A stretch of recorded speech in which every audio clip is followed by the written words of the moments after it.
As you probably already know, the City of Boulder passed an ordinance in 2010 that requires all rental housing to meet basic energy efficiency standards. There's a lot to learn, and I've been helping Boulder's property owners and managers understand the Smart Regs ordinance and how to best deal with these new requirements. To do that, we'll take you through a typical Smart Regs inspection. We'll also look at the prescriptive checklist, the point-based system that dictates if a unit is compliant, and what the inspector will be looking for under each category of the checklist. I'll also tell you about a convenient service called Energy Smart and its specific Smart Regs pathway to compliance. Through the service, a dedicated energy advisor will talk you through the inspection process, find the best upgrades to be done, and help you schedule contractors to complete the upgrades.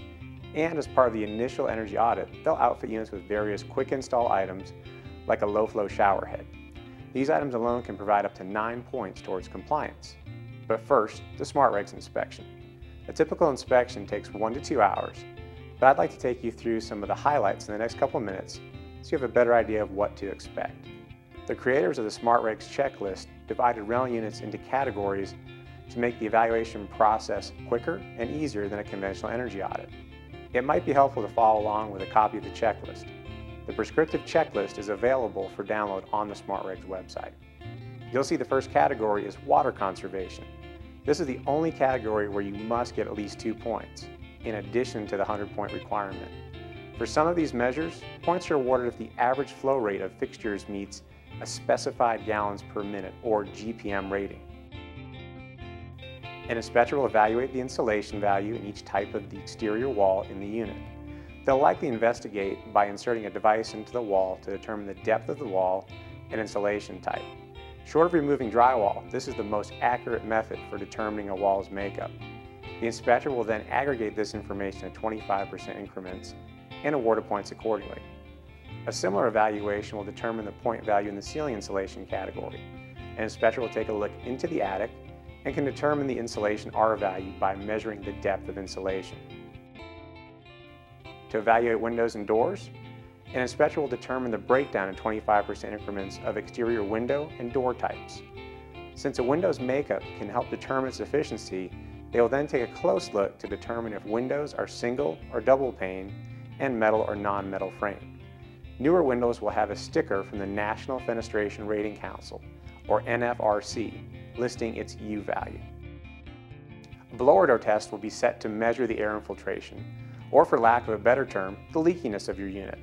By pressurizing the unit, this fan replicates the effect of a 25-mile-an-hour sustained wind blowing over the house.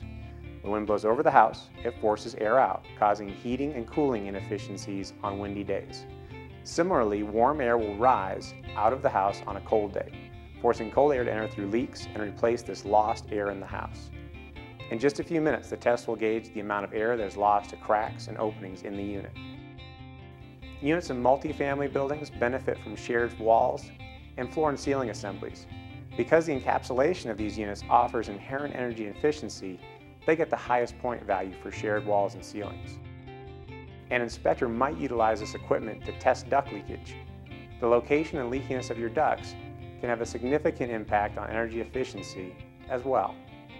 If air is traveling through ducts in unconditioned space, it will lose heat before it even reaches the vent. Units that have no ducts receive full credit in this category, as there will be no conductive loss of energy. The efficiency of equipment like furnaces and refrigerators will be determined by locating and reading the unit's label. When a label cannot be located, your inspector can look up an efficiency rating based on the model number. Your inspector will award points based on the percentage of fixtures fitted with efficient light bulbs. LEDs and CFLs both qualify for this category. Bulbs are to be counted in fixtures only, not in lamps provided by tenants. Points may be awarded for functioning solar water heating systems and solar photovoltaic systems. In the case of a photovoltaic system, a unit must earn 70 points on the rest of the checklist before any PV points may be awarded. At 70 plus points, even a small PV system would push the unit over the 100-point mark. The Energy Smart service has a specific pathway for Smart Regs compliance. For more information about this service, please visit their website. Hello, I'm Matt Wilmoth. I'm a Smart Regs specialist with Energy Smart, and I can help you to further understand any part of the Smart Reg checklist. I can also enroll you for free Energy Smart services, as well as schedule SmartRegs inspections for $120.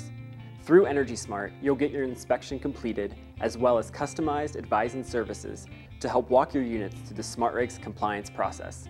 We'll install a couple energy and water saving items that can add up to 9 points on the checklist, and help you find rebates for any work that might need to be done. So far, we've found that almost 40% of properties are already compliant without any upgrades needed. So give us a call. We would love to hear from you. We can be reached at 303-544-1000.